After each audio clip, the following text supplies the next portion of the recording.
Welcome, everybody. We are here today to do the Button Mapper podcast. You may be asking, I thought everything on the Button Mappers channel was a podcast. That has not been true for, God, what has it been? Like 8 months or What something? are you, We stupid? Yeah, me and Spencer, we haven't really talked about this on the channel because it's none of your business. But we have had a bit of a goal to sort of like do a soft reboot of the channel in a way. And we no longer think of the Button Mappers as a podcast as we did in previous years. It's now just a home for creative ideas that we want to make, creative shows, creative things. So since we're no longer a podcast, we thought, why don't we like just make a podcast on the channel? Because that's not confusing. So here we are. Yeah. Yeah, so today we're uploading a podcast to our podcast channel that's not a podcast channel. That's no longer a podcast channel. It's just a channel That now has a podcast on it. So once a month, our thing is like, since we do other creative things now, like Game Talk Tonight, we do Quest for the Worst. We are trying some other things. We have a new project coming out next week that you'll see, which we hope goes over well. If not, we will abandon it and do something else. So we're trying different things. So once a month, we are going to try to just do a good old fashioned podcast episode and host different topics that we want to talk about and live and laugh and love and live, laugh, love. Yeah, Alex, we should get we live, laugh, talked love about the loving things. thing. We can't do that anymore. We should get live, laugh, love decorations to put up behind us. I probably have some. Girlfriend's very corny. Your girlfriend probably has. Yeah. She probably bought some about like Bath and Body Works. Or something. Yeah, they're just sitting back there. And How sad is that you'd have like a live, laugh, love, and it's like in the closet somewhere, collecting dust. Nobody's looking at it.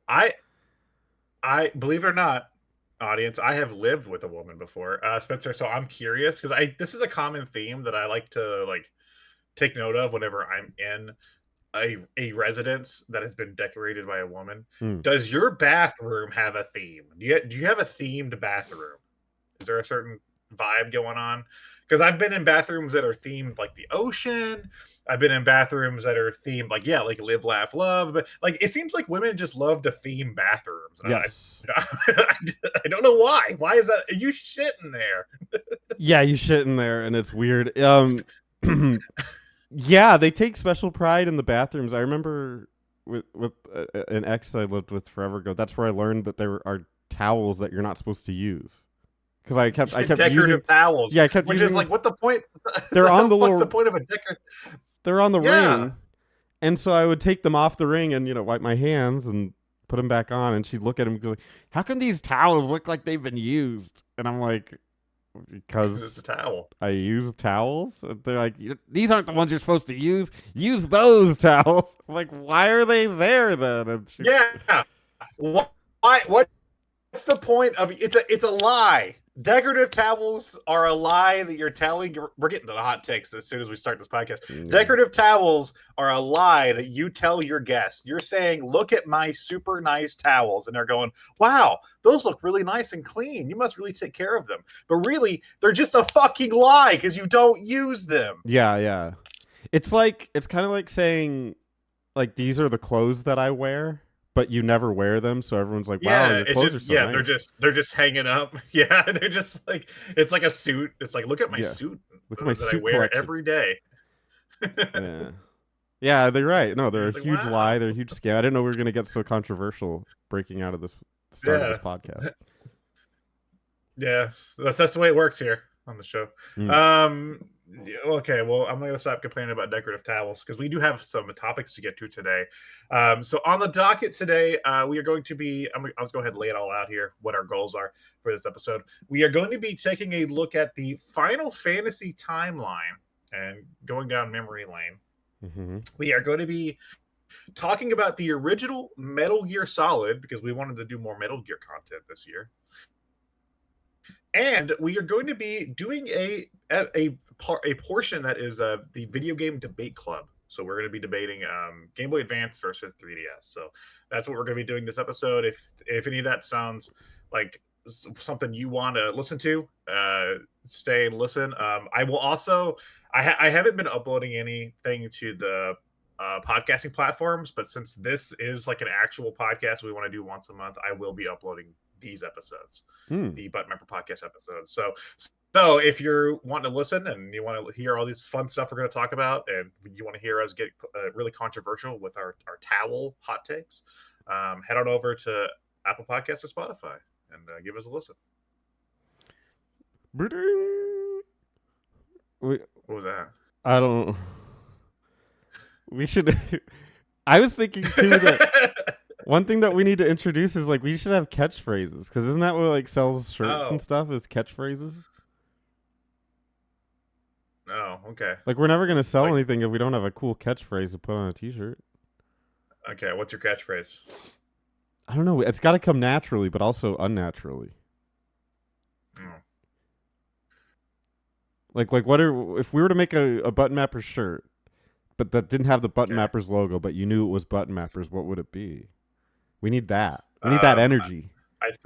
Well, I think on the front there would be my face, like my whole face. Yeah. And it'd be my catchphrase right below it, which is of course Shamalama Ding Dong. What could possibly go wrong? That's my catchphrase.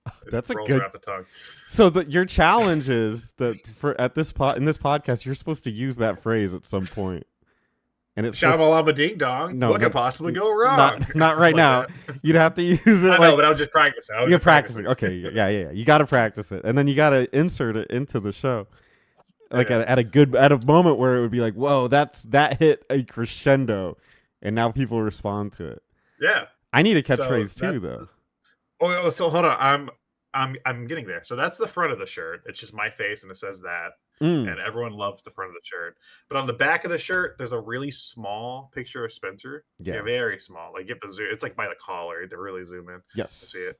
And then an even smaller text. It has his catchphrase, which is "Black people." Yeah, okay. It's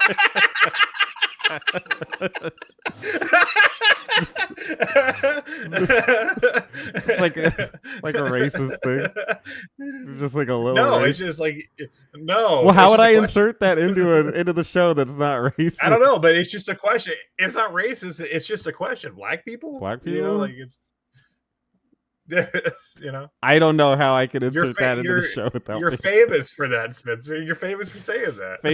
Famously questions if something is black people. It's an interesting idea.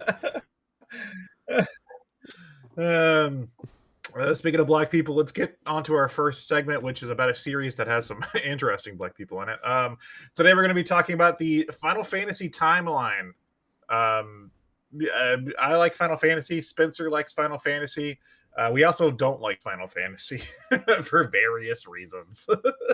Wait, we don't? Where we are and what we're playing. Some of them. We don't like some of them. We do like some of them. I like I guess I don't like. Would you say overall you're like a Final like do you think there's more Final Fantasy you like than don't like before we go through this timeline? Absolutely. Okay. And to put it bluntly, I mean, to people that might not know, I have a YouTube channel that's dedicated to RPGs. And granted, I haven't covered much Final Fantasy on it because that's not what the original intention was. I'm more of a Dragon Quest guy. But certainly, and this is important, for JRPGs, I do like Final Fantasy. Now, you can take that phrase and say, okay, then I think I know which ones he doesn't like as much. But we'll get into it. I thought you discovered Suikoden. Everyone says that Suikoden 2 is a masterpiece. I cannot play a Suikoden game and like they're impossible for me to like. I don't know why. Why? Wait, who makes Suikoden? Do you know? Konami. Konami, why haven't they done a cute version with mice called Squeakootin? That's a really good idea. You should kick that up the chain. Yeah, I'm calling them right now. Okay. Give them a call. Ring, ring, ring. Ring, Boop, boop, boop, ring. boop, boop, boop, boop. Is Ring, this ring. Konami? Was that racist? Konami here. Konami here. What? Hi. Can I speak to Mr. Konami? Yes, one moment. And then they like ring, ring, ring, ring. This is Mr. Konami. Hi, Mr. Konami. Big fan. I like a lot of your games. I like Frogger. I like Frogger: The Great Rescue. Anyway, I just wanted to pass an idea on to you that I had. So you know that game Suikoden that you have, with the it's like the RPG people like the Suikoden. Yeah, that one. So take that game and just add some mice. Call it Squeakooden. Squeakoden. Ooh, yeah. Squeakoden. Yeah. Squeaky. Yeah, you're gonna sell a million copies. Sold. Shit, I didn't get my royalties. Yeah, you forgot Fuck! to put that part in. See, that's why you need me to come in there with the contract with you. I prepare the contracts. Yeah, Spencer's my contract guy. Yeah, I'm the lawyer. Yeah, he stays up all night typing out those contracts. You got a big typewriter. It's the kind you have to like push the thing back over. Just type it away. Yeah. It's 4 a.m. Mm-hmm. It's 4 a.m. Your girlfriend wakes up in a cold sweat and you just clack, clack, clack, clack, clack, like in the other room, and you're just in there typing away on your loud ass like mechanical typewriter. Furthermore, the mice will squeak when they fight in combat. Every time a mouse squeaks, Alex shall receive 10 cents. All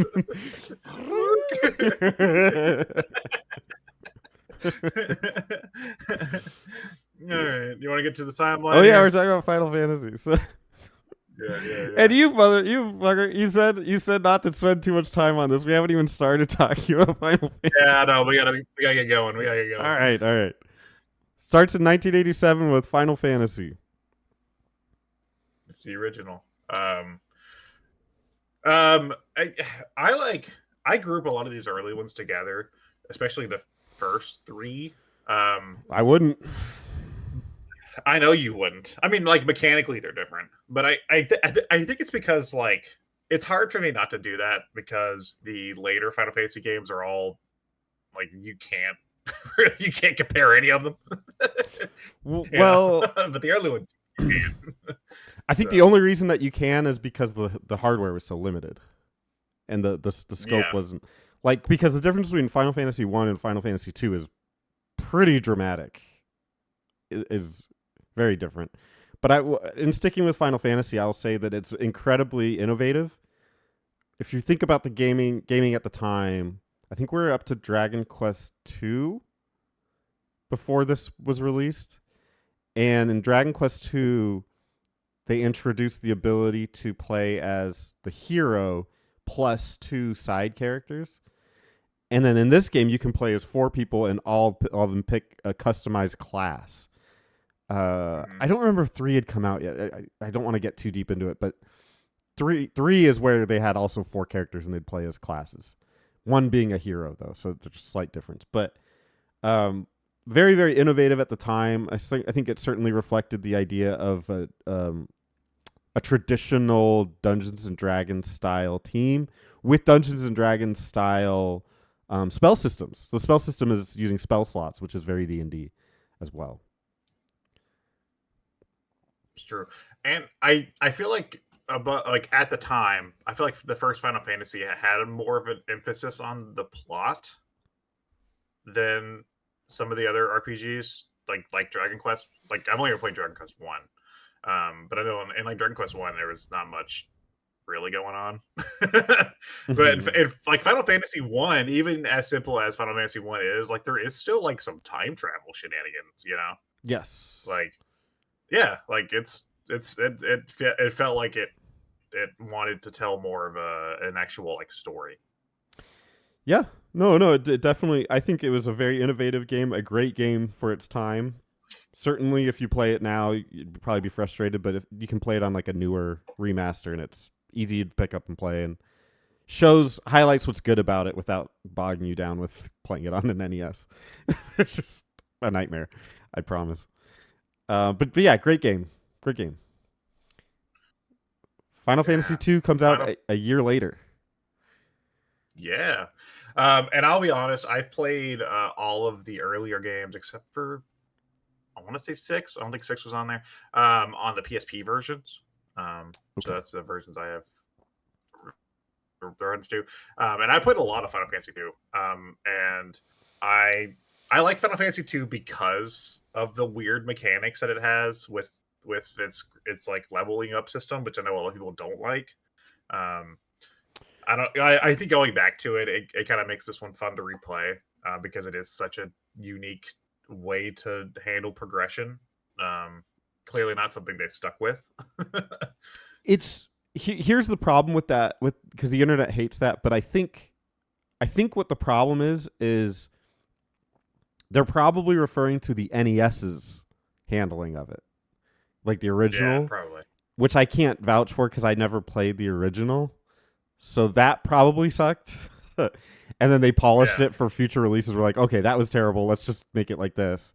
Granted, I don't think it really hits what it's trying to execute. I think you look at a game like Elder Scrolls, and that's one of the things they did right, which was if you're doing an action, you should get better at it. And I think that's what this was trying to do, but never quite hit that, in my opinion.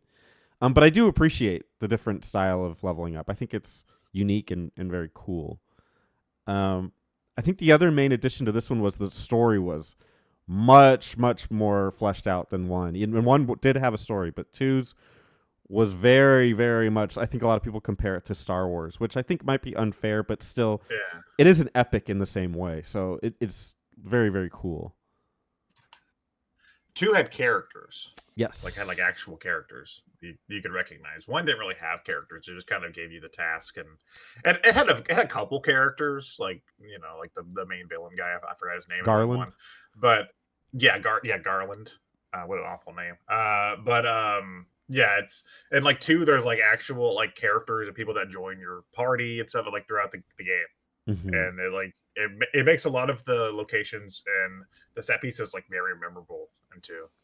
Yeah, well, because it introduced the idea of, and that there hadn't been much of it at the time, of a player agency, where you realize that your characters are actually integral to the story and push things forward. Whereas, like you said, in one and in a lot of RPGs prior to it, which there weren't many, but mostly Dragon Quest. But in RPGs prior, your characters were just kind of along for the ride, and the story was whatever was going on in the characters that weren't you, the NPCs. So very cool. Important game, one that gets overlooked and gets mistreated, I think, historically. Okay. These next three I haven't touched in years, so I'm not gonna have much to say about them. So I'm gonna leave these three to Spencer to talk about. All right, Final Fantasy 3 really fleshed out the job system. You could almost compare it to Dragon Quest 3, although their job systems are quite different, but they're different looks at job systems. Final Fantasy 3 is still using the D&D spell slot idea, which I still like. I'm disappointed that they've taken that out for RPGs. I don't think it needs to be in all JRPGs, but it would be nice to see. Maybe some do it, and I just don't know. But I like the idea of spell slots. Um, Did you ever play the DS version of three, like the 3D version? yes. Okay. Is it good? Is it? I never played that one. I was just curious. Yeah, it's good. It's good. Okay. It's nice to see them in 3D. It's weird because it still plays like an old game, but it looks at the time, I guess, new. Those kinds of games are odd because of the juxtaposition. Like you see like newer visuals and you kind of expect newer mechanics, but it's very old school still. So it's a little bit jarring. But I still think it's a really good game. It's a lot longer. It's got a lot of meat to it, and it's just a fun time. The story is, I think this two's got a better story, but 3 is still a very good game, and it's fun to play. Okay. Final Fantasy IV, which is 2 in America. So obviously America never got 2 and 3 until way later. So what America did get was 2, which was Final Fantasy IV in Japan. This game introduced a lot of what we think of as like a Final Fantasy story, more traditional. Like 2 was more of like 2 had a good story, but it's based more off like the idea of movies.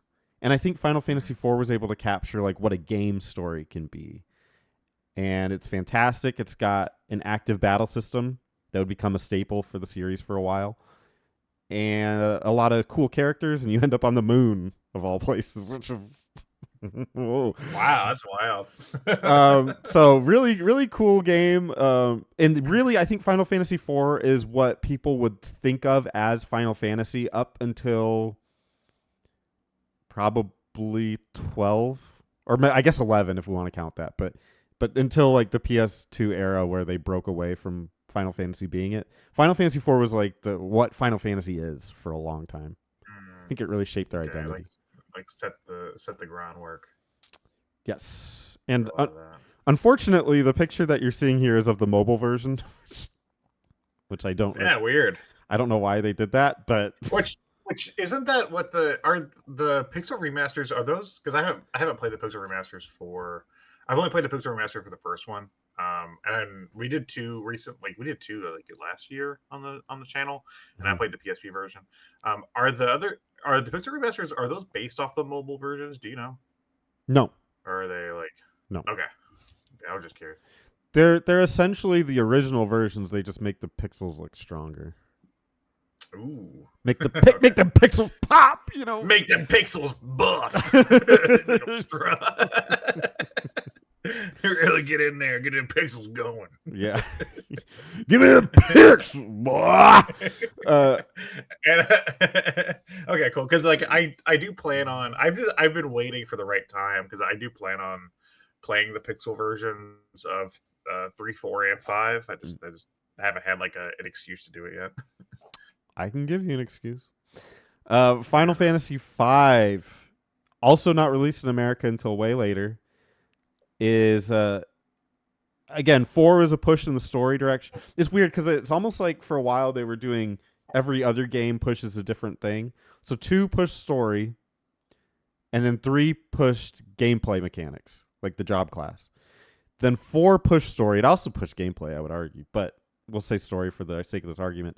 5 pushed the gameplay elements too. So they overhauled the job system pretty dramatically in 5. So if you like job systems and those kinds of mechanics, 5 is a game for you. Very, very in detail on that and very cool. The story is kind of whatever. But Barts. Yeah. Barts and farts is what this one's known for. But mechanically, this might be one of the most interesting for a while. So if that's your jam, this might actually be your favorite, depending on what you're looking for. Not a lot to say though. It's nuts, man. It's been like every year except for '89. There's been a Final Fantasy game. Yeah, that's insane. That's insane. That's crazy. That's crazy, dude. All right, and now we get to what I consider golden age Final Fantasy. The big boy. Well, this isn't the big boy, but this is the beginning of the big boy because, and I can explain why when we start talking about it. But this is Final Fantasy VI, which was 3 in North America. So this had heavy gameplay elements and a crazy good story. And at the time, this is when I think Square was really popping off with like they were just firing on all cylinders at this point. You got to remember too, they're releasing Chrono Trigger at this time. They're releasing Final Fantasy VI. They're going to release a game in a little bit that will essentially make them a profitable company. So we'll talk about that in a second. But this is the beginning of that, and this is a legendary game. Most people that have played all the Final Fantasies put this over 7, which is important to note. But a lot of the people didn't play all the Final Fantasies. Uh, very very good game. It mixes magic with like a steampunkish future. Yeah. A lot going on here. Highly It's recommend people play 6. yeah. Six is like where I felt like a lot of the Final Fantasy identity comes from because like when I think Final Fantasy, I don't really think about the earlier games and like the more like strictly fantasy setting. I think of like them integrating different elements. Like this one had Yes. the steampunk elements. Like that's more what I consider to be Final Fantasy. Is like a mix. But it's notable that like that didn't come in until six. Well, I kind of disagree I mean, there because were elements of like the ships, of like the flying ships and stuff, right? Like yeah. they had elements, but I mean, I know like just the opening of this one is so impressionable with like the weird mech suit things and stuff, Yeah. and it's like whoa, is this Final Fantasy? I you know? think I think 6 was really what they were always trying to get to, but they probably just didn't have the assets to do it. Like they're like especially when they're making like the NES games, they're like, we have enough assets to make a fantasy game, or we have the assets to make a futuristic steampunk game. Which do you want? And they're like, well, we're gonna go with fantasy. And so they that's probably what they did. But they're like, we want the airships in it, so they at least put airships to let you know. But here, it seems like they had a lot more freedom, and definitely down the road, they had a lot more freedom. But yeah, 6 is Too great. much, Highly recommend. too much freedom. We'll get to that. Yeah, for sure.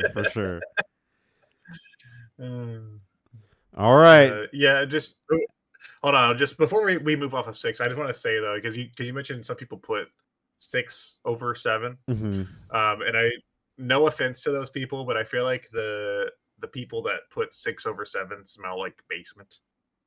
Wow. So That's what we're doing hot that's what it takes is. today.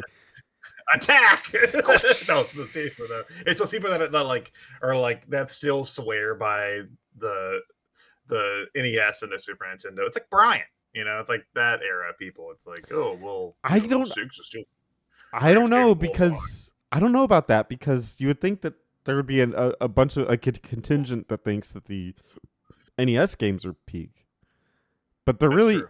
That's true. isn't. The real debate, the higher debate is 6. Okay. So, but they probably still do smell a little bit. Let's not rule that out. Yeah, let's not rule it out. All right, Alex steps back into the fray because we're talking about Final Fantasy I'm VII. back. Hey, I've never finished six, but I have at least played six. But like, I've played 3, 4, and 5, but it's been for years, and I never played like that much of them. I just kind of dabbled. Mm-hmm. So, yeah, back. The next one is Final Fantasy VII. Did this one was this one very big? Was this one take off? It kind of flew in under the radar. Long history of this one. Yeah. In development, but it came out in 1997 and took the world by storm and made Square like a household name. God, and like not only I think did it come out at exactly the right time on exactly the right platform with like the right marketing. I mean, you watch the trailers for this game and like it looks like the greatest movie you've never seen, right? Mm-hmm. Not only that, but this game has aged. It is a PS1 game. Basically every. I don't know how many PS1 games you can go back to and be like, wow, this still holds up like in every aspect. But that's just like games from that generation had a rough time over the years. But Final Fantasy VII is still a game that you can go back to this day, and I think it is. And except for like a few of the technical hiccups from where it has aged from that hardware, I think it is still like such a fantastic game that it's easy to like overlook a lot of that. A lot of the issues that came with like those early 3D games. It's fucking phenomenal.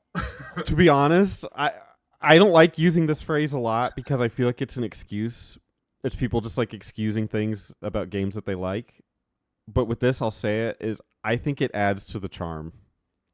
A Yeah, lot of those things. sometimes it does. Yeah, where like the characters like blocky, and everyone kind of makes fun of Yeah, that look, but I kind of like it. Like I think it and adds to the charm. some of the pre-rendered backgrounds they look nice, but sometimes they can be a little unreadable Right. in some environments. To where you're like, wait, I can walk over here, like I can go here. Yeah. This is a door. This is a thing. This is a ladder. Like like Yeah. there's that's sprinkled all throughout this game. Right. They're not readable, but again, and I hate to make an excuse for something that's probably a mistake, but instead of it being like, I didn't know I was supposed to go there, this is bullshit, I treat it like, oh, I can go there. That's cool.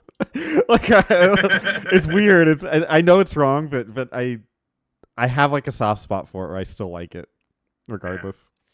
But yeah, classic game. There's nothing we can say about this that probably hasn't already been said, so we shouldn't linger on it. But Ooh, very can important. we try to say something no one's ever said about it?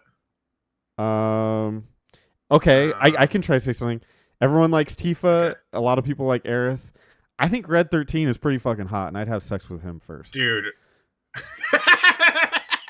Okay, I think you got me there.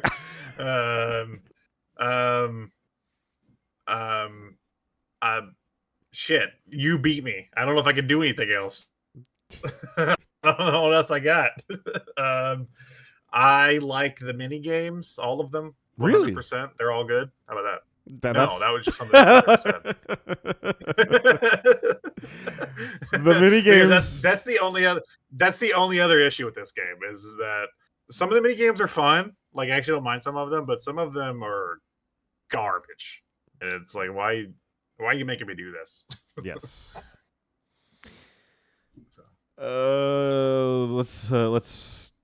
Let's create some haters here. Final Fantasy VIII. Not me. Came out in 1999. Not me. I meant with the fans because Not me. No, not me though. I'm not creating any haters with this one. Well, we're a team. This is a podcast with two people. This is the point of the podcast where I would like to make it known that I am a separate individual from Spencer. And before Spencer goes on his hate speech, I just want to note that I spent a while last year playing. I haven't finished it, but I did spend a while playing 8. And I respect it. I think it is a good game.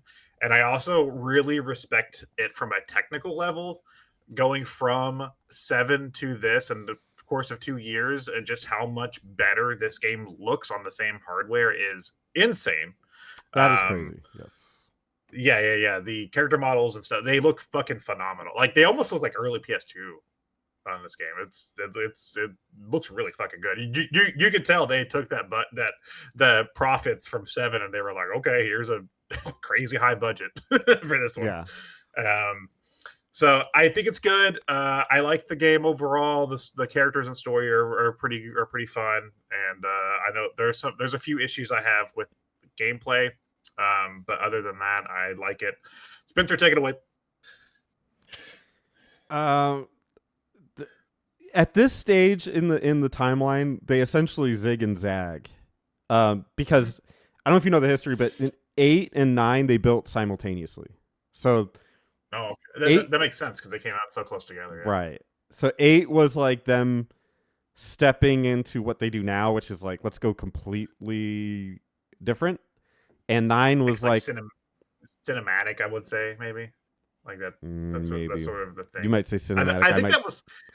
Well, I think that was sort of their vision with 8, though, right? I might say anime. Yeah.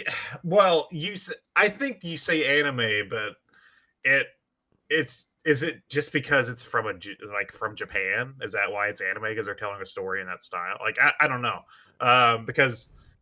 This one, I have a feeling that they wanted to make more of like a movie experience, with it. Again, I say anime because it just follows a lot of tropes that I see in anime when people talk about it. They're like, what if our characters were in a school so they're relatable to their target demo, which is kids in school? And they're like, okay. And then like, what if like the teachers like wanted to have sex with them? Isn't that the plot of like every Persona game though? I guess. Yes. That's Persona games are animes. Yeah. That's true. Yeah, which is something that makes it hard for me Persona to games are enjoy sometimes. anime as fuck. But yeah, I guess. But I don't know. I never felt like it was that noticeable in this one. But I mean, they are definitely in school. You're not wrong. The other things that I hate about it are that the game does a thing statistically where the enemies scale with you. So there is little point in really grinding, which I'm not necessarily opposed to.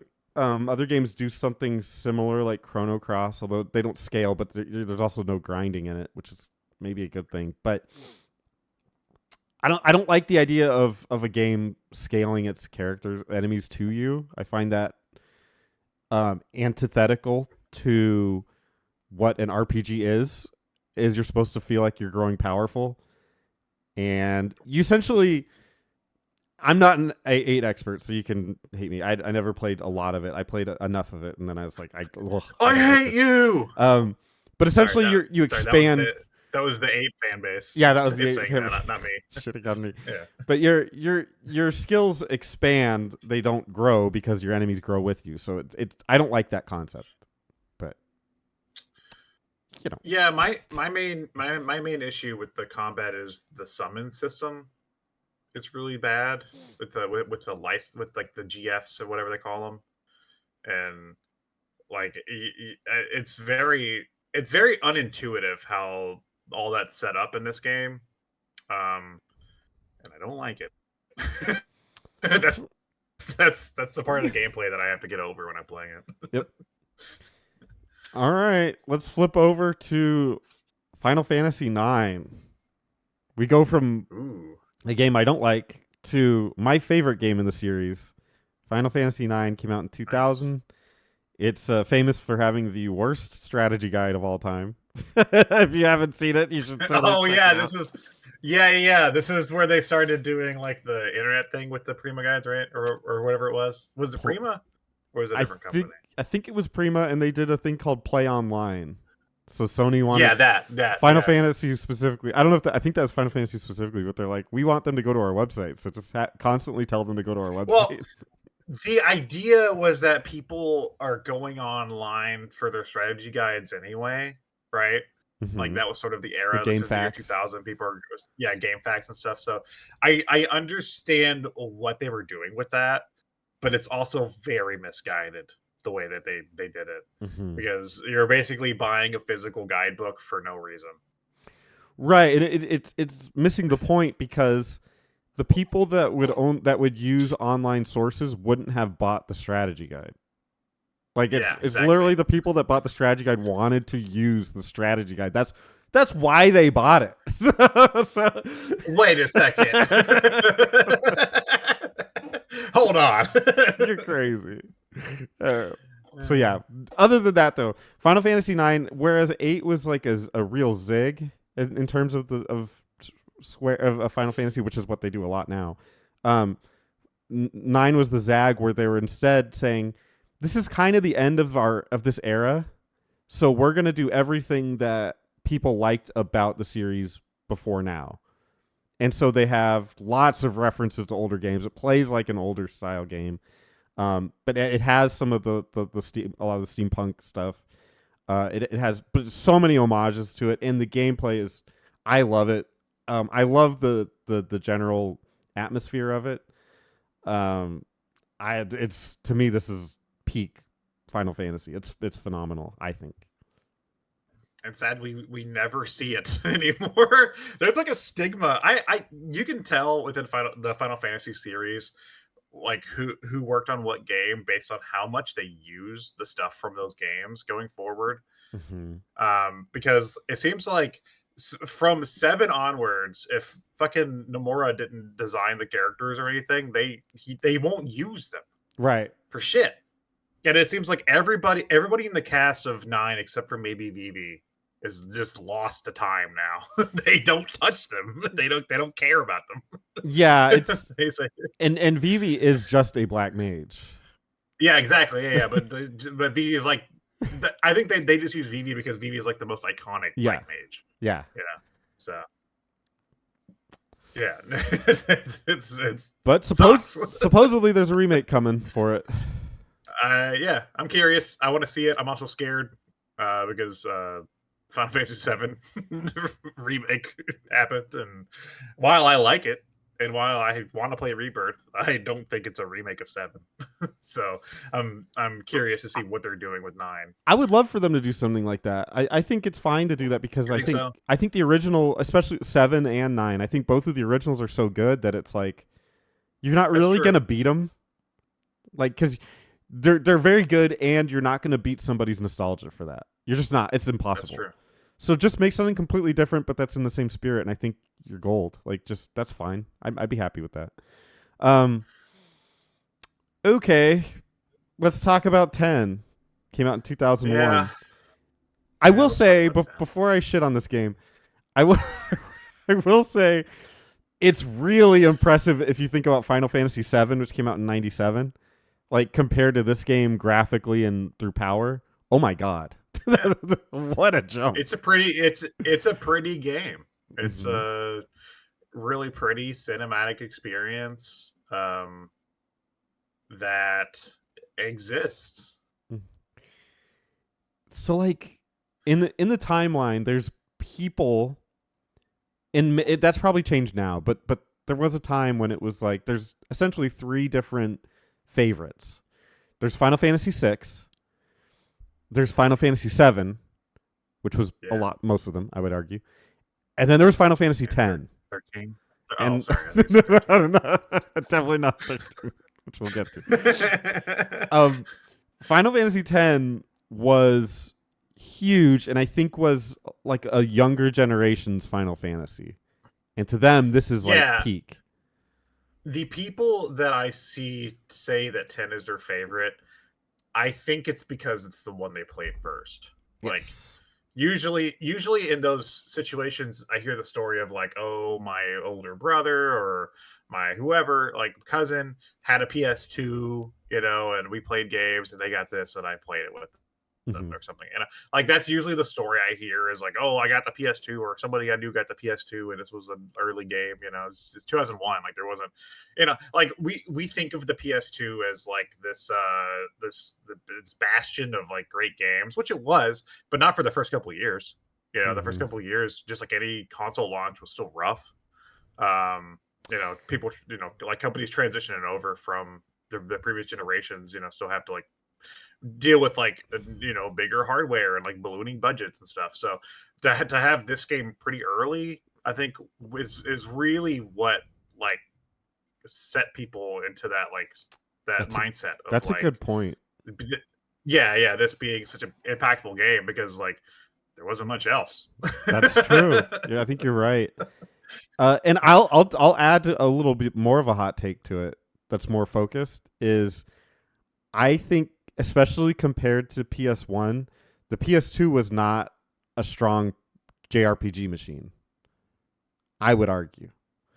Uh, I think PS1 is like golden era JRPG. That's where most of the big hits came from, and then late SNES. But like those, that's where the JRPG thing peaked. I think a lot of people like to think PS2 had a lot of great JRPGs, but it really didn't. it it had some heavy hitters. I think that's Some, the.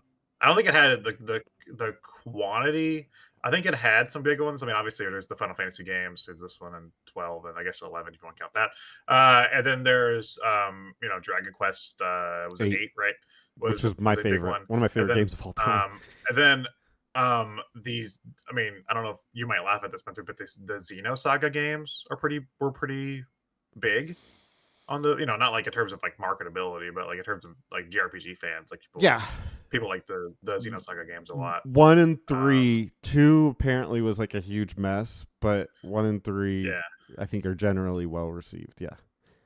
and then okay, Spencer, this is Spencer's not allowed to talk for a second. And then there was Kingdom Hearts, of course, that was a thing. So that was huge. So I think there was. It's just the landscape was shifting at the time, shifting away from the more old school RPGs and more towards cinematic experiences and like, other types of games, which I think is exactly why Final Fantasy X is the way it is, Hmm. because they saw that coming from a mile away, that like shifting landscape. And I don't like 10. I think I can enjoy certain like aspects of 10, like the music, like the visuals, even to some extent the gameplay sometimes, but 10 falls into a trap that I find myself in with a lot of the later Final Fantasy games where I don't care about the characters. The game itself is so linear. It's like, why, like, it's not, why am I even playing this? It's, and a lot of it just feels like, yeah, like a bad anime or something, you know? Like, it just, it never appealed to me. I've tried to play this one many times, and I never make it that far in before I'm like, all right, I give up. I'm not playing this. That is me to a T. I've tried to play it 3 times, and I always stop playing pretty early. There's like a scene where there's a tsunami, Yeah, and it like wipes out a village, I think, or something. And I don't know why, but literally when that happens, I just go, okay, I'm done. I don't know. I don't hate the moment. There's nothing about it. It's just I'm just done playing. Like I do not care. I think maybe that's it. Is that something like monumental happens and you don't care, and then yeah, you're exactly. like, okay, Yeah, then what it's am I like, well, doing here? Just put the controller down and stop playing. Yeah, yeah, everything you said, I agree with. I can't add to that. I just don't like this game. So, yeah. uh, Um, 2002, Final Fantasy 11 comes out, which is Final Fantasy's online MMORPG of their first step into that. I don't have a lot to say. I've never played it. um, I played a little bit. I played the not this one though. They had a 360 version, um, that I played a little bit of, and I'm not a MMORPG guy, so I can't tell you like the quality of this game or anything compared to everything else. I don't know. I thought it was neat at the time because it was, you know, an online game. It bothers me now, and so does 14. We'll get to that. Not because they're MMORPGs, but because they use them as numbered entries, Yes. which makes it impossible now to talk about this franchise as a franchise. It was already loosely a franchise before, and now you have to like play hopscotch around the around the numbered entries. Like, why did you number them? I Just call think them something else. I think they did that because they wanted everyone to buy into it because they would release Yeah, they would release spin-offs of these games and I don't think they would sell as well because people knew they were spin-offs. And they're like, "Well, we're putting a lot of money into this obviously for infrastructure and everything. People better buy it." So they're like, "Well, it's a main entry, so you have to you treat it that way." But yeah, it makes it a yeah. That nightmare means to talk almost about. that means almost nothing now. Yes. Oh yeah, 100%. being a main entry. Yeah, that it might as well be spin-offs at this point because yeah, it doesn't. There's no continuity. The only thing I know about 11 is that I think it emphasized group play a lot, which people obviously were not used to, and it ironically MMORPGs nowadays don't emphasize group play, which is Like, stupid. that could be a fun one to go back to because I think, you know, like there are fan servers now for Mhm. this one. I'd play So it. I don't know. I'd play it if I had Yeah, somebody to play it with. could be fun to look at. Next mainline entry. I don't think we're going to be We're split skipping too 10. hard from it, but I think you like it a lot more than me. Is Final Fantasy Yeah. 12, 2006. Yeah. So this is my favorite Final Fantasy game, which I think is it's jarring to a lot of people when I say that, but I honestly I think Final Fantasy 12 to me is the last real Final Fantasy game. And not to say like in terms of the mechanics, but just like the way that the game feels and like the way it's presented. Um, and also the fact that this is a PS2 game from 2006 that blew like everything else on the system at that time out of the fucking water. Like this feels like an early PS3 game almost. It's Yeah. insane the amount of detail and like the world it created. A lot of people don't like 12 because they say it's a single player MMO, which I never understood how that's a negative. Like I understand that you like your turn-based games. If that's what you're getting at, just fucking say that. But to say it's a single player MMO as a negative, it's like, well, MMOs are popular, right? They created a big, vast world with a pretty interesting story. Not saying all the characters are great, but like the story itself is good, and you have like interesting mechanics that you work with within the game where you have to set the whatever, I forget what it's fucking called, but the system where you can tell them what to do.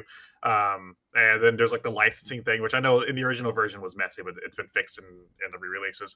But I still like the licensing system. I think it's fun. It's like there's a lot of mechanics there that are still very customizable and still work for a JRPG. So, Mhm. so just because like you don't stop and use your attacks anymore doesn't mean there's not an amount of strategy or anything you could do within the game. Like it's still there. I I don't know. I think people are just really turned off by the game's combat and put it down and never go back to it, which is a shame because I think this game is fantastic. I think it's a really good game too. I think it's definitely better than 10 for sure. Definitely, I would, definitely. and like in every way, except for maybe the music. I think 10. The one thing that 10 stands out for is the music is fucking awesome. I mean, and the music in this one isn't bad though. No, I it's not. never, I don't think Final Fantasy yeah. ever had bad music. Maybe in the newer ones I just don't know them, but certainly in all the games I've played extensively, always been really good. 12 to me is really good. It plays like I think it manages to capture a Final Fantasy game, even though it is more like, I guess KOTOR would be somewhat of an accurate. It feels more like a CRPG, right? And Which I think might be why I like it too. It's interesting. To counter the idea that it's a single player MMORPG, I would argue that might be a dated concept, because I think World of Warcraft specifically really shaped what a single player game is now, which I find fascinating. Like if you play old World of Warcraft games, you're like, oh, I'm playing The Witcher, or I'm playing like an Assassin's Creed game where there's like a big world and there's a bunch of quests you do in an area, and then you do those quests and then you move to the next.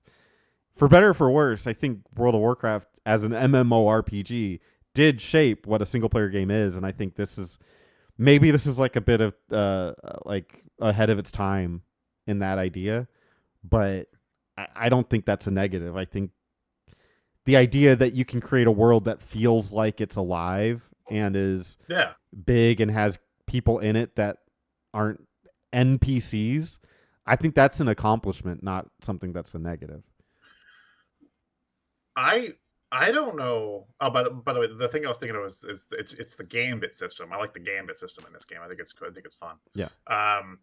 The thing about 12 as well is that I really like the world and like even though it's a PS2 game, I don't know if they've ever created an open world. I haven't played Rebirth, but I don't know if they've ever created an open world like as good as this one. Mm-hmm. Even in like 15, which we'll get to. Because it's like whenever you're like running around the streets of Alabasta, or like you're out in the desert, or you're in the mine, or like whatever area you're in, the little town, like the other towns and stuff, they feel lively, and there's places to go, there's things to do, there's quests to do. Like you never feel like you're just there to talk to three people then leave. Like it always feels like you're in like a bustling place. Yes. You're in like a certain area, and like it's great. I always hoped that, and maybe we're not at that point of nostalgia yet, maybe give it another 10, 5 to 10 years, but I always hoped we would get to that point soon to where they would remake this one, because I think if you remade this one with modern technologies but kept a lot of it mostly the same, it would just be fucking phenomenal to like just to live in. I think the 12 remake that they did was plenty. I don't trust them to remake this and do it right. I honestly, so. Yeah, I don't think anybody would. No, me either, honestly. But like, I have hope. But yeah, no, me either. Because like the only issue with this game, and it is Square Enix's fault, not the team that made this, but the corporation's fault. Mm-hmm. 10 was so popular, 10 sold so well.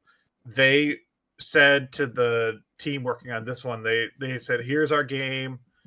We have a fantasy setting. We have sky pirates and all this stuff and whatever. and they said, "Oh, okay." They said, "Here's our main character about the year. He's a thief." And they said, "Oh, that's not your main character. We need another teen boy." So they Yes. created Vaughn, and that was Square. That was not the team's fault. That was Square's fault. They said we need a teen boy and protagonist because 10 sold well. So Well, Vaughn's like the biggest stain on this game because I don't think Vaughn's a good character, but Vaughn was never meant to be the main that's character. that's part of the anime thing that I think started with 7, because it was never really an Yeah, anime series. It just was a Japanese released game, but they were always like, okay, we know that for anime the main character always has to reflect the person that, like, our target demo, and so it's always been like a teenage boy. That's just like yeah, how it was always treated.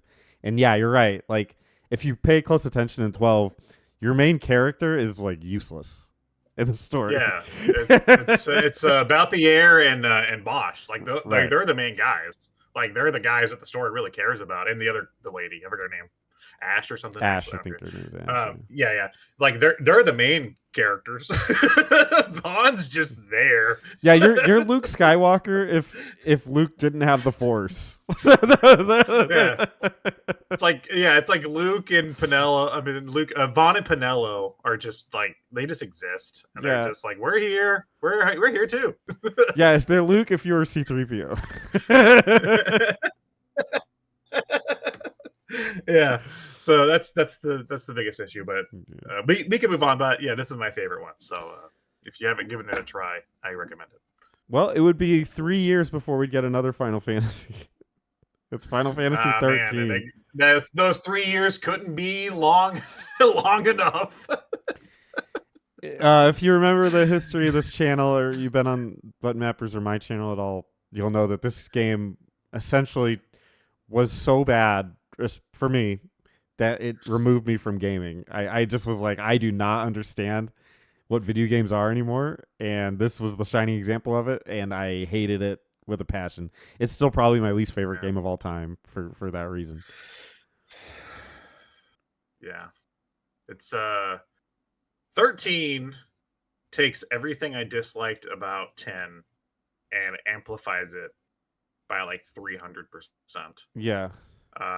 To a point to where I I can't fathom sitting through this game, and I've tried, and I want to, like, I want to eventually beat this, but it's like I'd rather pull out my own teeth at some points and play this. And I think it's telling as well that like people that love 13, they're well, for one, when you talk to them about 13 and you say it's slow or it sucks or this, and they're like, no, 20 hours in it opens up, or 20. It's like I'm not playing 20 hours of Yeah. this. I ain't playing. Do you hear yourself? That is something 'Cause that's such an anime concept as well, where it's like just wait for season 2, and season 1 is like 1,000 episodes long, but it's like Yeah. it's like, no, something that's good is good from beginning to end. Every piece of it. This is a game. I think we forget this, and Final Fantasy Yeah. 13 strays so far from a video game that I'm not surprised that people don't understand that. But a game Well, is supposed to be fun. So when you pick it up and you start playing it, it's supposed to be fun. I know that's a strange concept nowadays, but it's true. and I could probably overlook a lot of those aspects if like the game had an interesting story and characters, but it doesn't. Like all the characters suck. The story is garbage that has a lot of like ludicrous plot holes that make zero sense. And I haven't played 13.2 or Lightning Returns, but I've heard it like those issues in the plot only get worse. Oh, And wow. I'm like, so why would I want to experience it? Yeah. And yeah, it's like if I had a story I could like latch onto, I could see myself playing this once through, and being like, well, at least I enjoyed the story. But since that's missing as well, it's like there's nothing here. This is a This is not a game. Well, yeah. Every bit of it screams not a game because the game essentially plays itself. Like you don't even really Yeah. have to do anything in the combat, as I recall. And then there's no like choice of where to go. It was just hallway after hallway. Hallway. There is no Yeah. game Well, here. yeah. And then it's like sometimes they'd be like, "Well, you can walk down this hallway or this hallway for a second." Yeah. And I'm like, "Oh, congratulations!" Yeah. What a disaster of a game. I designer. can't talk more about how terrible this game is. Yeah. If you like And it, I feel bad for you. every I don't, because every 13 fan that I've ever met has been the most insufferable person on the planet Earth. They spent their whole time defending this game. Please So, yeah. do not, if you like 13, do not talk to me. Steer clear. Weird one. Final Fantasy 14, the next MMORPG, has a very weird history. We're going to have to walk on eggshells here. Yeah, apparently this is now a new one, a contender for favorite, but obviously it's a different kind of fan. Is an MMORPG fan. 14 was really bad when it first released, and then got re-released and was very good. I would argue the very good part is that it was a competent World of Warcraft clone, but in a Final Fantasy skin. People say they like the storyline. I will admit that I didn't really pay much attention to the storyline, but I'm also going to say... Do people pay attention to storylines in MMOs? I never thought that was the point. Some people claim to. I would suspect they don't, but I'm just going to say on the outright, no, it's not a good storyline. And I'll tell you why. They have events where other games break into this game. So no, the storyline is not good. It's like no. But Spencer, I'm pretty sure they had a Nier event, so I have to like it now. Oh, okay. Well, yeah. If the game that you liked is in it, then you probably thought the storyline was really good. It's fantastic, and I'm sure Yoko Taro is going to weave it into his next game. Yeah. No, the storyline is not good. Done. Like that. Like I'm sorry. I apologize to people that really like it, and it can still be a good game without a good story. But the storyline is not good. I can tell you that. Yeah, that's a good point too. A good game does not. I'm sorry, a good story does not a good game make. You know, right? It's like you can have a good game with a bad story. And I have played a good amount of this one. I think I still have my PS4 disc, even though I don't think it's usable anymore. Whenever the PS4 launched, I did get a physical copy of Railroad Board, because I don't know, I was excited to play some Final Fantasy, and I enjoyed it. Again, I'm not the biggest MMO guy, but I did think it was a fun time. And I've gone back to it a few times throughout the years. I think more recently I played it some because it's like, I think it's free to play up until like you're at like level 50 or something now. So you can, sometimes I like to hop in and just mess around. But it's never something that I've ever wanted to devote a lot of time to. Mainly because like I don't have time to do that, but also because like as fun as I think this game is and as polished as it is now.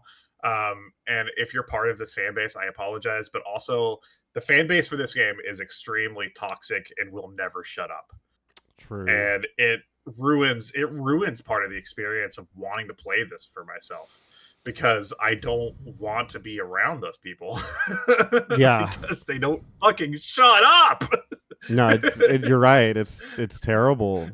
And they really don't understand what even like makes it a good game. Because I'm telling you, it's World of Warcraft.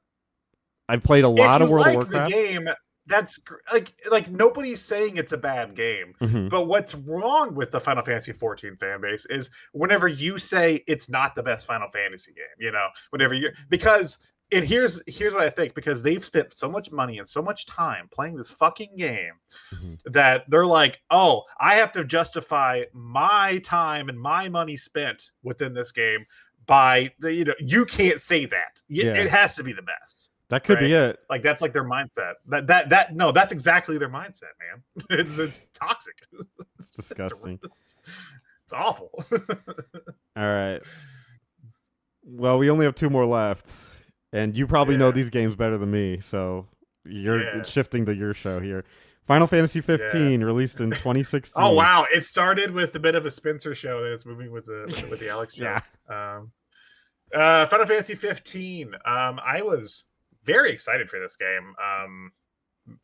Partly because like visually, I think every newer game that Square Enix puts out in the at least a Final Fantasy game, they're like they're really impressive like Yeah. visually.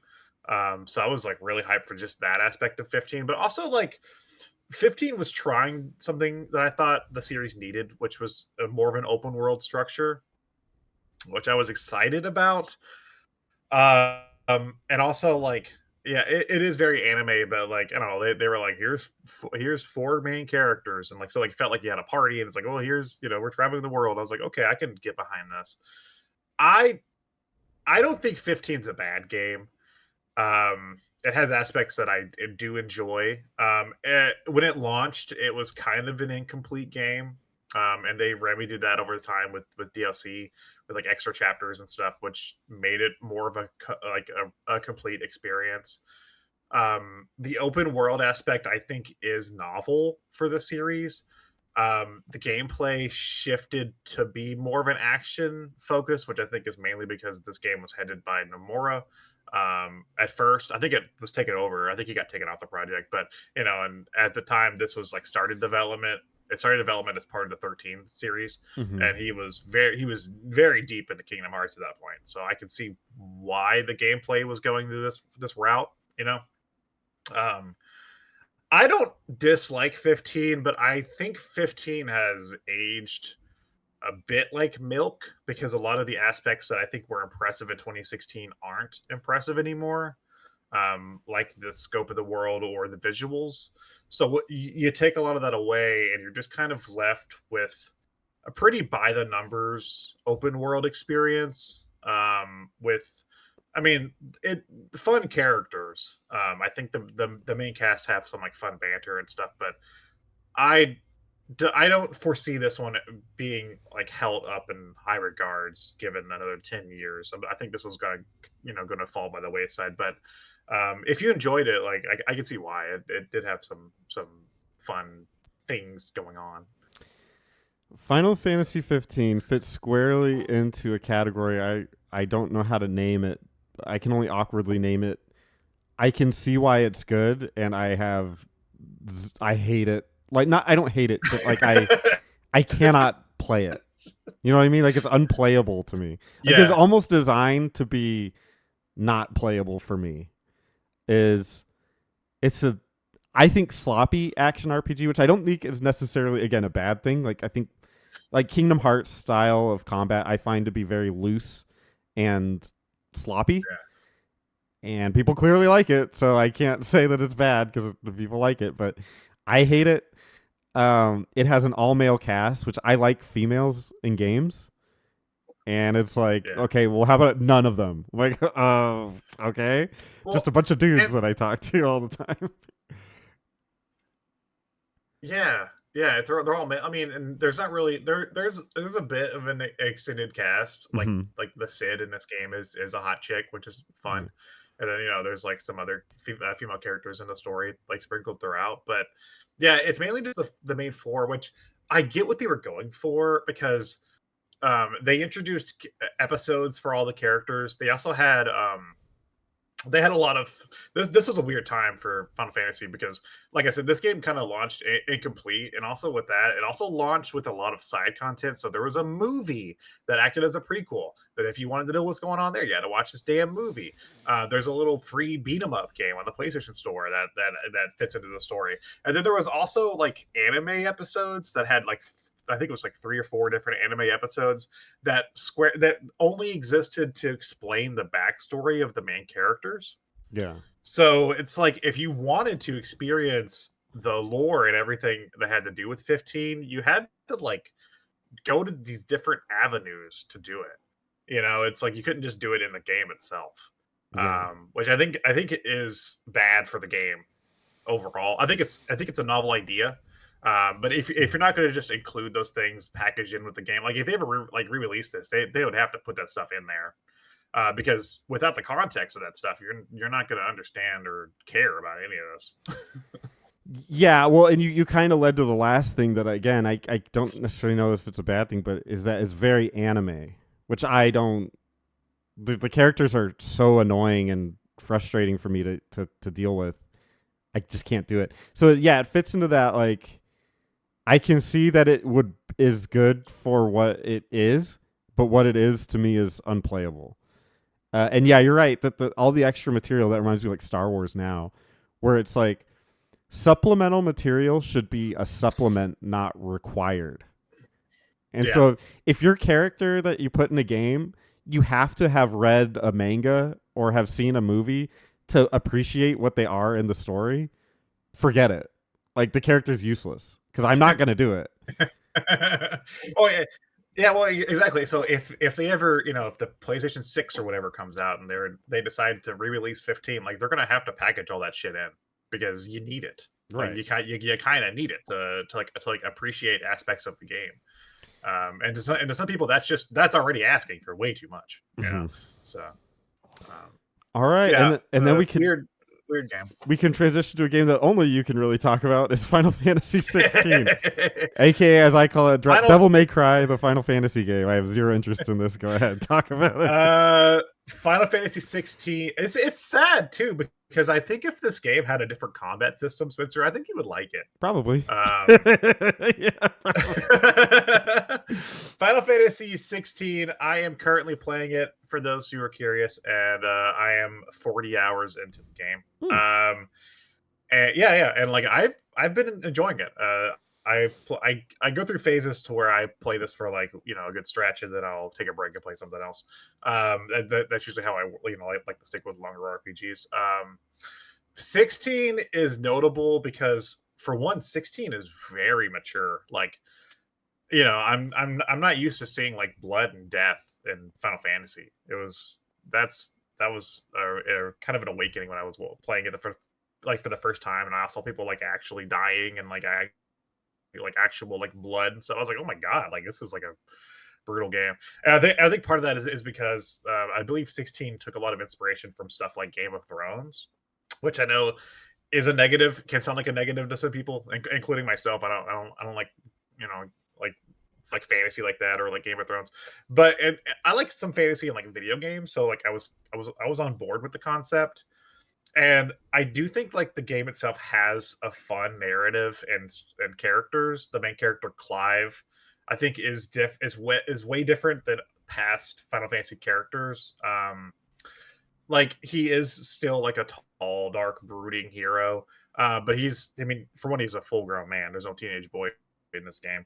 And also like part of the game is about exploring his past, and then part of his game is about accepting and moving on, which I think is unique because in a Final Fantasy game, usually the main character doesn't understand their past or doesn't, and then it's just like, but no, Sephiroth, or oh man, whatever, like, or what the fuck's going on with fucking 8? It's like there's always like aspects of that where it's like they're dealing with the trauma. You get a lot of that over and done with in this game like pretty early, and you're able to like kind of like go with Clive through the rest of the story and see him become a different person, which I think is fun. The extended cast is pretty good. The thing that Spencer doesn't like is the gameplay, or like he hasn't played it, but is the fact that they switched to being all action focused, which is jarring at first, but I do think it's fun. Like the game does have fun combat. It is not as deep as something like Devil May Cry, but I think if you enjoyed like Final Fantasy VII Remake or something, I think it's still on that level of like combat. There's some good customizability and stuff, and like my main issue with the game at first was the fact that it's not open world. I thought this game was going to be open world.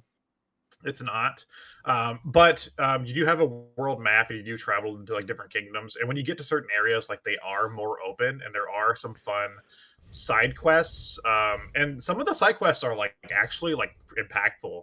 There was one, so like I'm not gonna explain the whole story of this game, but basically like there are magic users that are used as slaves in this universe, and seen as like lesser people, and there was this area that I got to where I had to help this little girl. She was like, "Oh no, uh, I forgot the name." It was like, "Oh no, Amy's gone missing. Can you help me find my pet Amy?"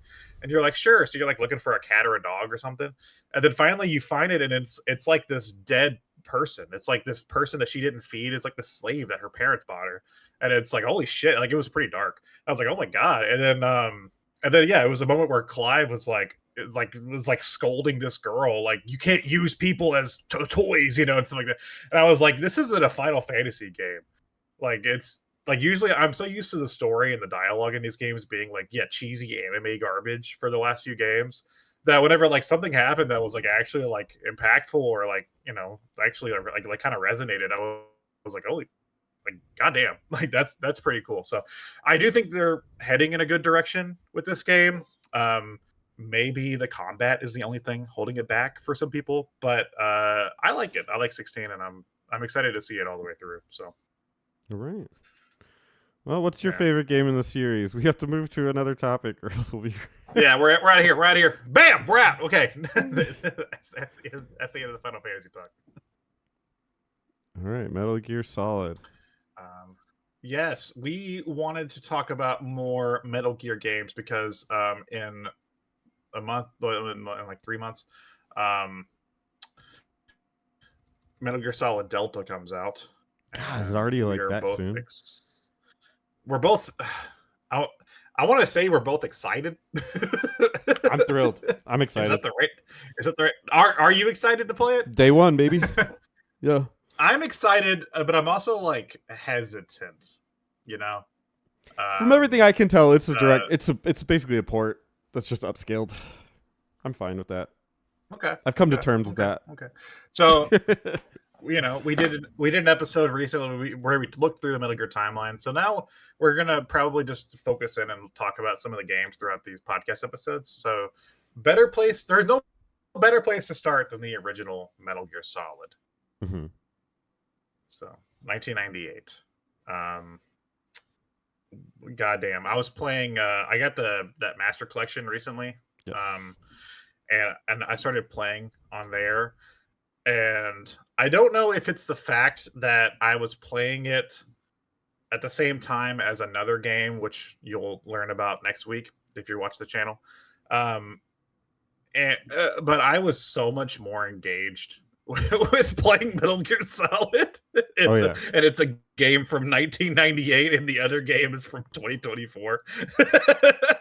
Yeah. I started playing Metal Gear Solid, and I played it for like a good couple hours before I put it back down, and I was just like, God damn, what a fucking game. Oh yeah. No, I will say I played it recently. I played all the way through, and my girlfriend will sometimes just watch me play games, and she'll be sitting there doing her thing while I'm playing. She actually seemed to really get into this game, and she at one point even tried to play it. Oh. So the appeal to this game, even as a PS1 game, is still quite high. I think this game is incredible. One of the greatest games of all time. Like, regardless of your opinion or your personal tastes or whatever, I think you excuse that and just say, look at it objectively. One of the greatest games of all time, Metal Gear Solid. Yeah. Yeah, and the what I thought was crazy when I was playing this on PS5 recently was the fact that, like, visually it definitely looks like a game from 1998, but other than the visuals, everything else about this game holds up like super well. Like the story, the voice acting, the controls, but I think the controls is because I'm playing the PS5 version. I think they've probably gone in and tweaked some of that to make it feel better to play. But just like the radar system, the way that like everything in the game feels good. Like, it still feels good, and that's, Yes. I mean, and like it still feels cinematic. And like I said, the voice acting is still really good. It's like the fact that this was able to be done in 1998 is crazy. Unbelievable. Well, Yeah. I think Metal Gear Solid should be, like, its legacy should be. Ironically, I hear they're trying to make a movie out of the series. Whatever. Probably be Why? terrible. yeah, why? What I would argue is this game makes the case, and maybe was the first game. Maybe other games have tried and done it, but and you could argue it, but just off the top of my head, this might be the first game where it's like, no, this game isn't so cool that it should be a movie. This game is cool, and it tells a story that only a video game can tell. And I think it makes that argument, and it's rare that a game could do that at the time. Now it's, you got The Last of Us, you got other games that I think prove that, but this might be the first to me that did that. Well, and I think to your point about them like wanting to make this a movie, like I had the same thoughts about the Last of Us show, which I still do. I don't know why that exists. And I haven't watched the newest one season because I don't care, but I watched that first season, and it was good. Yeah, but it's I was good, like, but like, why?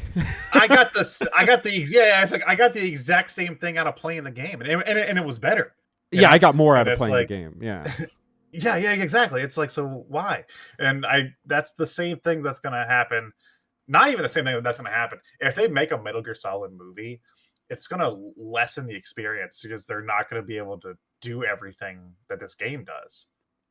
So again, why? This Why? game is this game, and except for its visuals, which Konami, you've been on the remake thing recently. You got Silent Hill 2, you got Metal Gear Solid Delta, you got Silent Hill 1 coming now. Metal Gear Solid 1 could use a little facelift. So other than the visuals, like everything else about this game is basically already like perfect. You don't need it to change it or do Yeah. anything else. You don't need a movie. You don't need It's like it's all here. Yeah, we think about Capcom doing the Resident Evil remakes to like 3 and 4. Like, just do something like an overhaul like that, where you just make it look Yeah. better, tighten it up a little bit. You got a 5-hour, 6-hour game here that's perfect. It would need Yeah. very Well, little. and what I like about the Resident Evil ones too is that like Resident Evil 2, I think is because like 4 isn't that much different than the original. It is different, but um with 2, it was like 2 is such a like um game, like it definitely feels like a game of its time. So when they remade that, like they were able to really like expand a lot of the ideas, and I feel like that's exactly what they could do with this game. Is that like, I think a lot of this game is still perfect except for probably the visuals and stuff. But if they remade it, man, they would be able to do so much like with this game cinematically. They could probably pad it out to be even like longer, probably like maybe like 10 hours. I think could probably be where they could push it Mm-hmm. with this one, because they're probably able to do a lot more with with the scope and scale of the game. But in terms of like the story and stuff, I think it's all like you don't have to do anything to that. You don't have to do anything. It's already here. It's so good. Yeah. I was playing it. So something that I did notice though is that it is, I think it's like clowned on now. It's this game was pretty revolutionary at the time for its cinematics and its storytelling. Um, some of the script writing, especially for the Kodak calls, are a little dated. Sometimes like I was this like the opening part where it's just like you're talking to Campbell and then Mei Ling chimes in and it's Nick's like, oh, maybe I'll have to do blah blah blah. She's like, I can't believe I'm getting hit on by the famous solid snake. It's charming, but it's like, okay. You know what I mean? Like it's like some of that does feel a little dated sometimes, I think that's the like some of point. the dialogue. But no, it's definitely the point. It's definitely charming, but I'm just trying, I was just thinking of like from a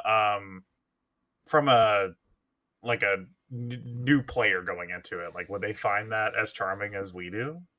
Yeah, well, I'm gonna say something mean here. I think the average gamer now is probably pretty brain dead and doesn't understand like a lot of subtleties that would go into it like that. Yeah. And they also might not like know of the older action movies, and like they're used to like Marvel movies as their action movies. Well, So they, and like yeah. the other thing as well is that like I know, and like this, I think this is Metal Gear fans are funny, because I think there's two camps. There's people that understand what's going on here, and then there's people that take it too seriously. Yeah. And I think those people don't understand that like Metal Gear Solid is like partially satire, and Yes. It's it does the impossible. I think Metal Gear as a series has always done the impossible, which is a credit to Hideo Kojima. That it's a satire that makes you feel something. Which I'm trying to think of another thing that has ever done that, and it's like Spaceballs. You don't feel it. You laugh because it's funny, but you don't like feel anything for the characters. I mean, this is like the most obvious answer for me, but I'm gonna say the original Nier is a satire of a lot of RPG tropes, and yeah, I think it makes you care, gets you invested. I suppose I think that's right. Yeah, that's probably correct. Yeah. I'm trying to think of like there's any like other in any media that has achieved that rare. It's so hard to do because it's like, is it funny or is it a joke or is it real? Because like your brain, it's hard to decipher between the two, and this one walks it so finely that it's like it's both. And to some people, I think their brains can't comprehend that. Maybe I'm just more attuned to that stuff because I play a lot more games like that or watch a lot more media like that. Where I'm like, why can't it be both? You know, like so like something could be satirical and kind of be like irreverent or like self-deprecating while also still like trying to tell a good narrative or trying to like get you invested in what's happening. Like it's possible. Yeah. So. I actually think Earthbound does it, not to the extent that Metal Gear does it, but if you play to the end of Earthbound, there are some hard-hitting moments. But again, it's not to the level of Metal Gear Solid. Also, Metal Gear Solid's so compact that it's a lot easier to feel that. I think Chrono Trigger does it in a way, but I don't think it ever really makes me feel particularly strongly, although the community seems to, which is weird because they don't have a lot of characterization. But yeah, no, I think Metal Gear Solid's in very rarefied air of just a series that is bonkersly ridiculous on purpose, that also makes you emotionally attached, especially 3. Especially. Yeah. Because I'm trying to think. Like, I mean, obviously, like I'm a big Suda fan, so I think of like his games, but like, I don't know if I've ever been like emotional. I mean, I guess I am like emotionally attached in some sense, but I don't know if I've ever been like at the end of No More Heroes 1. I'm just like bawling my eyes out, you know? Yeah. like, like it's definitely a satire, yeah, but like I don't know if it ever reached that level. So I'm trying to think of like if there's any other games that have ever done that. Really, I don't know. I think the closest thing would probably just be like a Yoko Taro game. It's probably somewhere around that because all of his games have some element of that, I guess. Yeah. But yeah, Metal Gear Solid 1, I think it's a great game.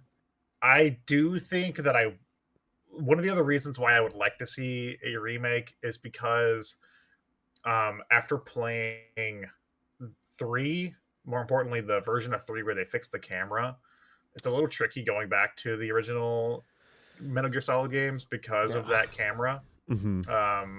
Sometimes I find myself playing this game and wishing I could just look around, see what's going on. Well, you can, but it's just not. It's just a little inconvenient to do it. It's very inconvenient. Yeah, I think it's almost to the game's credit that I wish for that, because it's like it's such a cool world and it's in 3D. Like it'd be nice to be able to explore it more in that way. So yeah, I agree. Yeah. That would be a cool touch. Kind of like Snake Eater, not Snake Eater, Twin Snakes, but like a more official version of Twin Snakes, which is weird because I'm sure it was plenty official at the time. Even Twin Snakes still ran off of the stuff from 2, I believe. So it's like because 3 didn't have that either at first, so then they with Subsistence or whatever they called it, Subsistence. That one fixed the camera for 3 because that was like the big complaint. Oh, you have a copy of Subsistence over there somewhere. I should. I know I have it. It's one of my pride and joys. So having I think my copy of 3, yeah, my copy of 3 is just the original one, but I think somebody gave me the bonus disc from of all the cutscenes. So yeah, and the MSX versions of Metal Gear 2 and stuff. I think I have that, as well as the bonus disc for Substance for 2, so I can play that stupid skateboarding game. Where they're skateboarding on the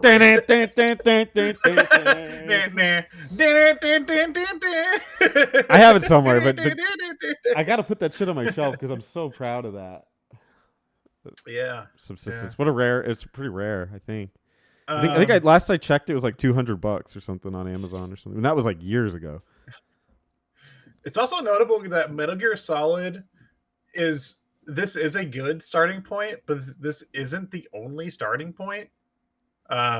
There's literally 2 other starting points, 3 other starting points that you could take, because this fucking series and their timeline and the series of events is so jumbled around that it's like, yeah, you can start here and play Metal Gear Solid, which I probably would recommend it. But you could also play 3. You could also play 5. You could also play the MSX games if you want to. You know, it's like there's different entry points to where it's like you could like basically the only ones that really happen after this game are 2 and 4. Yeah.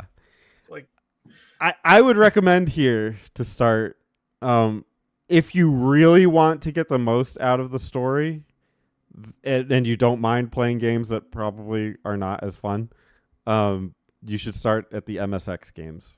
But otherwise, I would start here. I think 3, while it is a prequel, I think you also don't appreciate it as much if you haven't played Metal Gear Solid. Because that's part of the shock. That's true. Is like knowing where Revolver Ocelot ends up is part of the fun of 3. And I don't think I think his character isn't as exciting if you don't know where he's headed. I think that's part of the fun of that game. And like, that not only that, but there's little moments I think sprinkled throughout 3 that you come to appreciate more if you already know the history of the series. Yeah, you know, specifically 1. I don't know if they pull that much from 2. So yeah, it's like there's little moments where you're like, okay. This is a good one if you have a modern platform, which a lot of gamers do.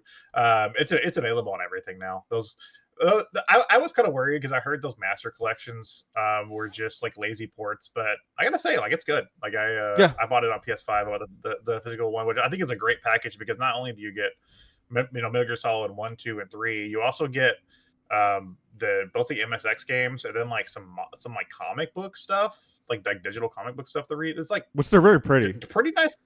It's a good little package. Like, it's, you get a lot of Metal Gear action going on in that package. So, a great place to start, I think, is just to play it on there if you want to play the first game. Yep, so. I agree. All right, time for debate. Yeah, dude, let's master debate. Okay. I don't have the thing. I realize I don't have the thing to do a coin flip, and I don't really want to edit that in. Okay, hold on. Maybe I can pull it up on my phone. While you're doing that, I'll explain. So for this segment, we're debating what's better, the Nintendo 3DS, which includes the DS, or the Game Boy Advance as a console, as a library, everything. We're just debating which one's better. The catch, we don't know which side we're defending. So Alex is going to get a coin flip app up, and whoever wins, whatever, will get assigned it, and then we'll just have to defend it from then on. There we go. You can see that, right? Yeah. All right. Spencer, I'll let you call it. One second.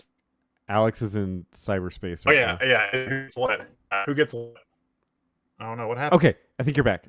What? Am I still in cyberspace? I think you're okay. You're not in cyberspace Spencer, anymore. I'm gonna let you. Okay. I'm back. I'm back from the future. If I get it right, I get the 3DS. Okay. Okay. Heads. GBA. Oh shit! Can you? Did I turn? Let me adjust my brightness. There we go. Wow, this is breaking his thing. It's cyberspace again. Oh, it's tail. You got tails. Oh, bummer. Well, So, then I'm Game was it Boy only Advance. doing that when I showed the? Was it only when I showed my phone to the camera? Was it too much? Yeah, Why it's was it doing really that? weird. Is every Why was time I you in tried to, cyberspace? yeah, every time you did it, It it seemed was like like both. stuck. Both. Oh, wait, well, you got tail, so I'm 3DS and you're GBA. Okay. You can tell what I. Okay. Did you have your heart set on 3DS? I mean, I'm not gonna give it to you, but it was... I just have a preference. That's fine. Okay. Debate. Okay. Now I'm in full GBA mode. Okay. Okay. Yeah. Bring, bring. Three, three, three, three. Okay.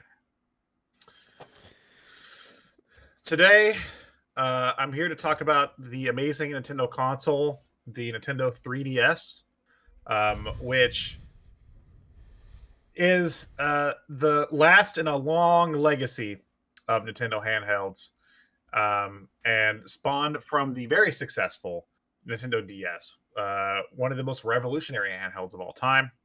The 3DS pushes what the DS did and more, with its fantastic library of games, its 3D features, and its portability. There hasn't been a console like the 3DS since the 3DS, and I don't think there ever will be again.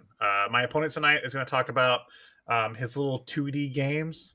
You'll notice all of his games are in 2D, It's not true. which all. Sir, I'm speaking, and which all of his little cartridge Game Boy games, whatever he's playing over there on his little 2D handheld that runs on AA batteries. It's cute. It's very cute. But we're talking about real 3D games over here. I think we have some really impressive things to talk about. We're really going to blow you away, and hopefully by the end of today's debate, you'll choose to pick up a 3DS. Okay. My opponent said a lot of really slanderous things about his thing and about my thing. So I think that's really interesting. The Game Boy Advance was completely revolutionary. It was able to translate the 16-bit architecture into a handheld and actually improve it, which I think is incredible. One cool thing about the Game Boy Advance is that it is enhancing Super Nintendo games, which everyone remembers Super Nintendo as one of the golden eras of Nintendo. Whereas the DS and 3DS were able to replicate N64 hardware. Remember all the good N64 games? Oh, chirp, chirp, chirp. Yeah, not a whole lot there. But so instantly the Game Boy Advance is already heralding from an era that's better than the DS was. He said some interesting things about 3D versus 2D. I'd be curious what kind of 3DS he currently has. I would suggest it's probably a Nintendo 2DS. So I find that very interesting. I think what's interesting about the Game Boy Advance is that it had a gimmick, and the gimmick was simple and consistent. It's everything the Game Boy was, but advanced. The Game Boy had two buttons. The Game Boy Advance had the shoulder buttons. The Game Boy did 8-bit. The Game Boy Advance did 16-bit. It was just advanced. It was better. Whereas the DS, and specifically 3DS, literally nobody gives a shit about the 3DS capabilities. In fact, most people turned them off for the majority of them playing that handheld. So the Game Boy Advance had a gimmick that it used. The 3DS had a gimmick that nobody used and everyone turned off. So that's my opening statement. One is clearly better. All right, let's talk about the games.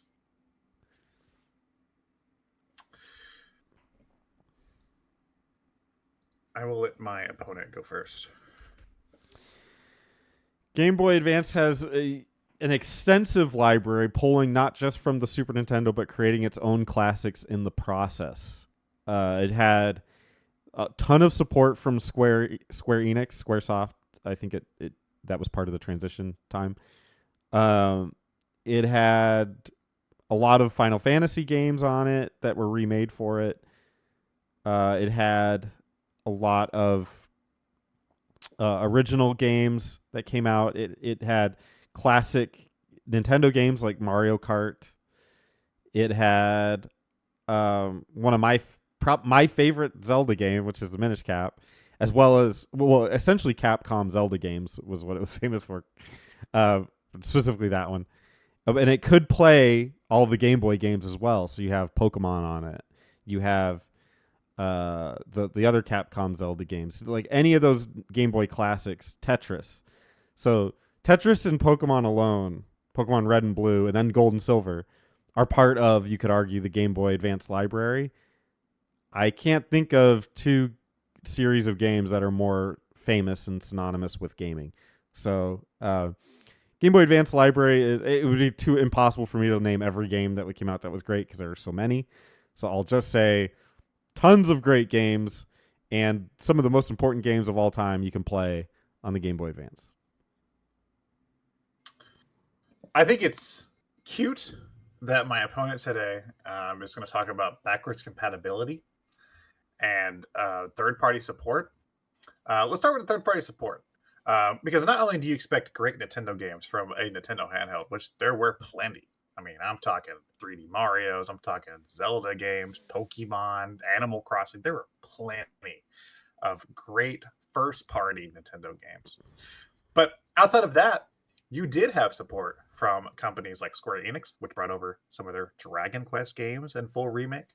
You had Capcom was on the console with plenty of Monster Hunter and Resident Evil titles. Those are two big series, on your little handheld. You had a Metal Gear Solid 3 came to the handheld. There's a pretty good library of games from third-party support. But let's talk about the backwards compatibility, because he was really toting his backwards compatibility. I would like for the audience to know that Pokemon Red and Blue and Yellow are also part of my library, along with Pokemon Gold and Silver, the Pokemon trading card game. They are all backwards compatible through the virtual eShop library. You can buy those Game Boy games and play them there. So not only do you get Game Boy and Game Boy Color games, you also got Game Gear games, Super Nintendo games, and NES games. So on the same handheld, you could have Zelda 1, Zelda 2, Zelda Link's Awakening, A Link to the Past, Ocarina of Time, and Majora's Mask, all in your pocket. That's and Oracle Seasons, Oracle of Ages. That is so much Zelda, so much classic Zelda, along with the 3DS exclusive Link Between Worlds. That is so much Zelda you could play right there in the palm of your hands. Yeah, and just the backwards compatibility with the DS library is insane, because the DS was one of the biggest handhelds of all time, bigger than the GBA. I mean, whenever they brought out the DS, they basically just dropped the GBA then and there. It was dead. The DS had a huge library of beloved RPGs, platformers, puzzle games, narrative games, casual games, just all sorts of stuff.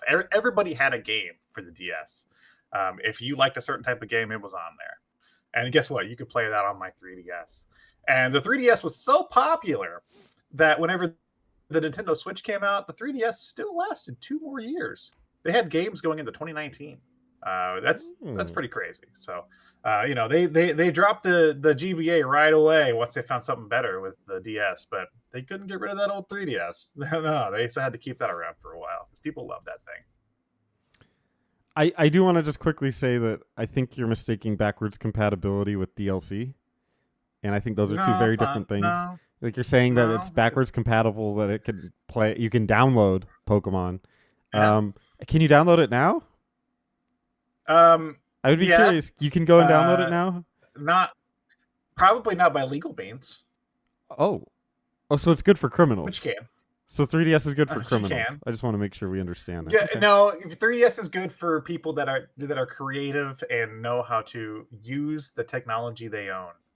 not for babies that take big Game Boy cartridges and shove them into the top of their Game Boy and pay too much at retro game stores for that copy of Pokemon Red. That's probably not even real. Good for criminals. Okay, we can move on to the next topic if you'd like. Hardware. Okay, let's talk about the hardware. Obviously, you can't compare one directly to the other because 3DS came out way later. So you have to really compare what we're looking at the time. And I think GBA was revolutionary in that it could play Super Nintendo games and make them look better. I think that's the important part, is that they were able to add to the Super Nintendo palette and processor. Whereas if you look at a Nintendo DS and 3DS, specifically 3DS, because that's what we're talking about, I don't know that it ever really added to the N64 in any noticeable way. In fact, I think its resolution was probably less than the N64's native resolution. So it actually is like playing an N64 game that's worse, which I don't know if that was the intention. That seems kind of like a little bit backwards for me. I think for a lot of gamers, that little stylus that let me clue you in. A cool thing about the Nintendo 3DS is that it has a little slot at the bottom, and inside of that is a stylus, and you can pull that stylus out, and that bottom screen is actually a touchpad that you can do stuff with. Most people don't know that because most people don't use the 3DS in any way that they would use a stylus because it's inconvenient. But that's a cool thing about the 3DS that most people don't know. Also, you can turn this slider on that adds a 3D effect that nobody uses because it gives them a headache. So that's a cool thing that people don't know about on the 3DS. The Game Boy Advance, everybody's able to take advantage of the hardware. And in the SP version, it even had a backlight, which was new for these kinds of handhelds. So it actually pushed handhelds further and made them more commonplace to be advanced. Hence Game Boy Advance. Whereas Nintendo DS had a lot of gimmicks. Remember, did you know it also you can in the 3DS it has a microphone, and you can blow into it and use it for video games? How fun. How nice. I wonder how many games took advantage of that. So a lot of fluff on the 3DS, a lot of required, useful, advancing technologies in the Game Boy Advance. My opponent thinks it's a flex that he has a light in his screen. Oh, and in the SP model, oh wow, you can see your video game. How nice! Thank you, Nintendo. So cool. So the 3DS hardware went through many different phases, as you know, many different iterations. We had the 3DS, we had the new 3DS, we had the 3DS XL, we had the new 3DS XL, we even had the 2DS. All of them are very viable. All of them have fantastic screens. They all play a lot of different games. It's funny he was knocking the fact that his console had Super Nintendo games and my console, oh, the games even look better, because I think a game or two from every single Nintendo generation was on the 3DS. Of course, I talked about NES and Super Nintendo was there through Virtual Console. There was N64 games, as he's alluded to, that got remakes. GameCube games, Luigi's Mansion got a remake on the 3DS. That's a GameCube game. One of his, or actually two of his games with Pokemon Ruby and Sapphire. Yoink! That's mine now, baby. I got that. The game from the Wii, a little game called Xenoblade Chronicles. that's a big old Wii game that came to 3DS. Wii U games came to 3DS. Hyrule Warriors, Captain Toad, yeah, those are on 3DS. Switch games are on 3DS. Fire Emblem Warriors, yeah, that's a Switch game. And guess what? That's on so literally a game from every single Nintendo generation exists on the 3DS. He's over there trying to tout that he could play Super Nintendo games. The 3DS could do anything, and it was magic. Sure, people don't like using the 3D. It has some uses in some games. Super Mario 3D Land, you basically need it for that, for some of the puzzles and stuff in that game. Very innovative, very fun, but we like giving you the choice. of using those features or not. Something that I think is interesting is that with the Game Boy Advance SP, he didn't even bring this up. They introduced a clamshell design. Very nice design, but you can't actually close that clamshell on the SP and suspend your game. So it makes it very inconvenient for taking on the go because you're going to power it off and power it back on every single time. With the DS and 3DS line of consoles, you can suspend your game and close the clamshell and put it in your pocket, put it in your bag, and pick it up later and play where you left off, which is a very nice feature that he wishes he had. So the 3DS is clearly a powerhouse, and he's clearly jealous of what the 3DS had and what it's capable of doing. I love that the guy on the other side of the aisle said that you could play all of those games from different consoles all the way up to the Switch. It's like, yeah, here's the advertisement for that. Do you want to play all those games in the worst possible way? Like you want the worst version of all these games? Here it is on the 3DS. That's essentially what those are. Yeah, I completely disagree. I think the Game Boy Advance pushed it forward. The 3DS was always holding those games back, and I think time will agree with that. But speaking of all those different, how it stacks up with time, what if we move on to legacy? Ooh. What's the legacy of the Nintendo 3DS? See, I already know where this is going to go with my opponent. Because there's a little thing on his side called nostalgia. See, my console is still not old enough to have a nostalgic fan base yet. It hasn't entered that era, and quite frankly, it's because it feels too new. It feels too powerful compared to his console. His console is something that a lot of people his age played when they were in middle school, when they were in elementary school, whenever they're in high school. For him, it was probably after he got out of high school, whenever he was, working his first job and sad and alone. Yeah, he, the nostalgia is there for the Game Boy Advance, not because it's better, just because people missed 20 years ago. The 3DS is going to have a lasting legacy, and we're starting to see that now because a lot of the 3DS library is getting very, very expensive because people want those games. Even though the Switch 2 just came out, people still want those 3DS games that you're going to have to pay a pretty penny to get them. And whether that's good or bad depends on how you view the value of a console. But it definitely, says that there is a market, people that still love and respect and want to play 3DS. Kind of like what I was talking about before, though. I think that a lot of the DS and 3DS games are ports, you could argue, or remakes, quote unquote. And they're usually the worst versions of those games. So I would be curious if people actually want to buy those for the games, or they just want to buy them so that they can sit on their shelves and say that they had them. Game Boy Advance is notorious for having games that people want to play, that people like to take out of the box and play, as opposed to games you can download from the eShop that no longer exists. Ooh, that's weird, awkward. I think the legacy for Game Boy Advance will be a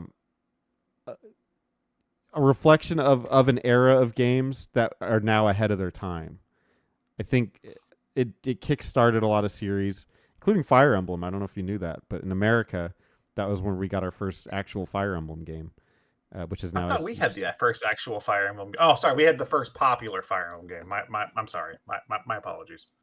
Untrue, but yeah, the Game Boy Advance comes from an era. Its counterpart was the GameCube, and a lot of people reference that as the era that they like most of Nintendo. Well, this was the counterpart to it, and even had the ability to play these games on the GameCube. There's a connector for it. So I think you can't really shortchange the importance of this game as part of Nintendo's ultimate legacy. That, by the way, was so successful that they created the Nintendo DS, which would lead to the 3DS. What did the 3DS lead to? Did they create another handheld for it? Oh, actually, they stopped making it because they moved on to a Switch. That took the console place, but they didn't actually build another handheld. In fact, I think they started just doing like mobile games, like on phones. Because, I think that's the legacy that we're looking at, is that the Nintendo 3DS did so well that they just make games for phones now. Gross.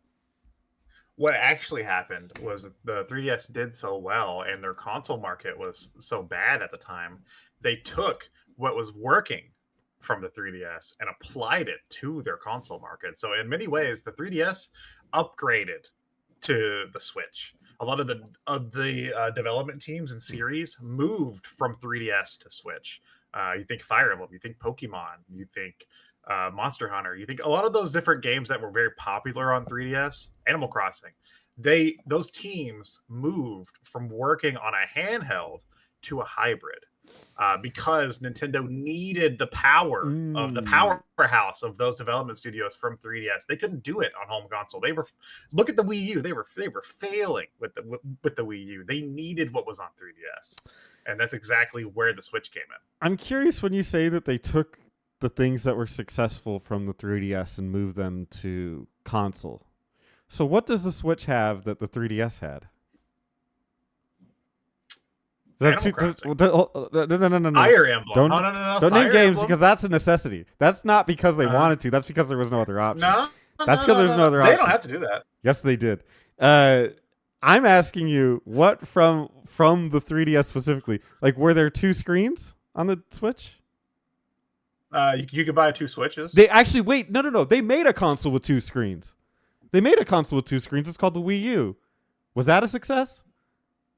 Oh, that wasn't the 3DS. I'll tell you that. that much. Oh, interesting. Okay. So my opponent talks about me having so many remakes. I want him to name his original Mario platformer. You know, staple of the Nintendo handheld, the Mario platformer. What was your original Mario platformer? Did you have one? Did you have an original Mario platformer game? I don't think it did. Yeah, you didn't, because all your Mario games were it just did the classics. Remakes It did the classics. Yeah, of older games. Okay, what are the original ones on the DS and 3DS? Mario 3D Land, New Super Mario Brothers. New Super Mario. 2. Do you like New Super Mario Brothers? Yeah. I think that's a good game. People do. Do you think that's a good game? There is an audience for it. Yeah. Luigi's Mansion 2 was an original. Yeah. The most of the GBA library was remakes as well. The 3DS though had, I think it split the difference between remakes and original games throughout its lifetime, and also remakes of games you never expected. I mean, the 3DS single-handedly brought back Metroid with Samus Returns. And, I would argue Game Boy Advance brought back Metroid.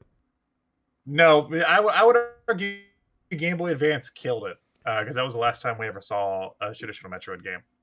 Wow!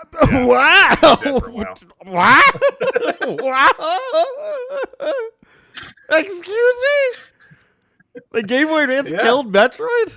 I think I just won the argument right now because of that statement. No, it was the Wii that killed Metroid. Yes, that's actually correct. That's actually correct. It was neither of us. I know. I just wanted to throw some mud. Okay, I think we're at the end here, right? Yeah. Okay. The 3DS is my favorite console ever. The 3DS. Oh man, I just came out of a. Oh, what happened? I like blacked out for like 30 minutes. What happened? I never thought I would have to argue against the 3DS, which is like literally my favorite console of all time.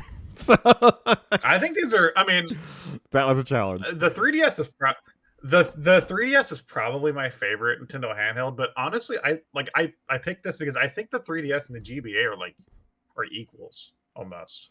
I think in terms of like Nintendo handhelds, I think they are. I know people like to say maybe the DS is up there, but like. I think I would never recommend anybody get a DS. I would just recommend them get a 3DS. But I would recommend somebody get a GBA. Like I do think the GBA is still really good and like still has a lot to offer. Yeah, I agree. So they're both good, but to me, the 3DS is. Well, if you look at my library, it's insane. It's the only thing I have a lot of games for because I love it so much.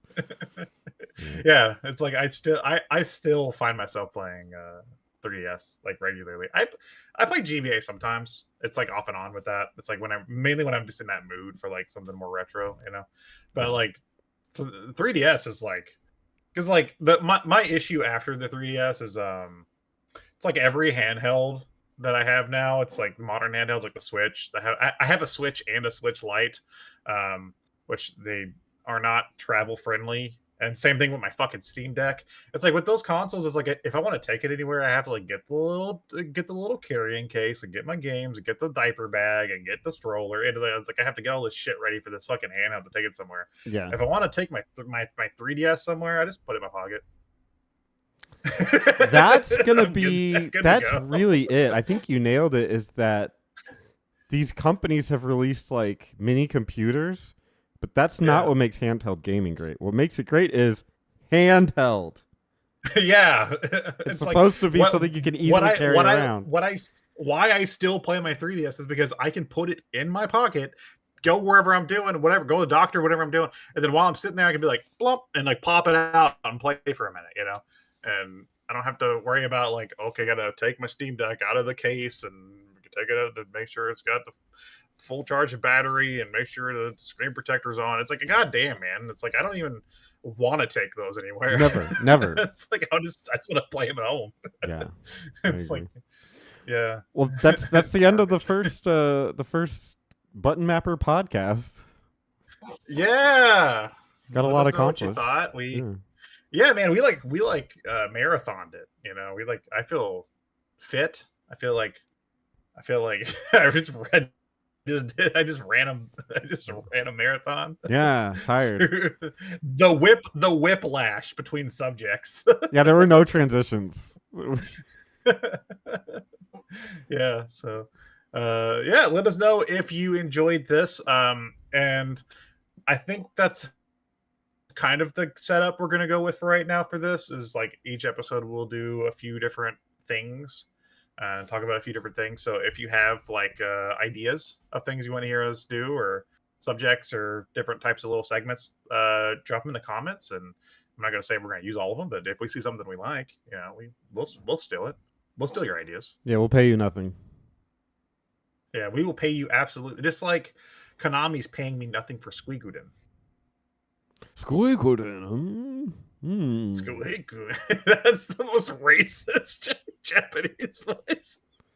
Squeakooden. No, that was French. Yo, Lou, Squeakooden. There you go. Oh, Squeakooden. Squeakooden. All right, bye.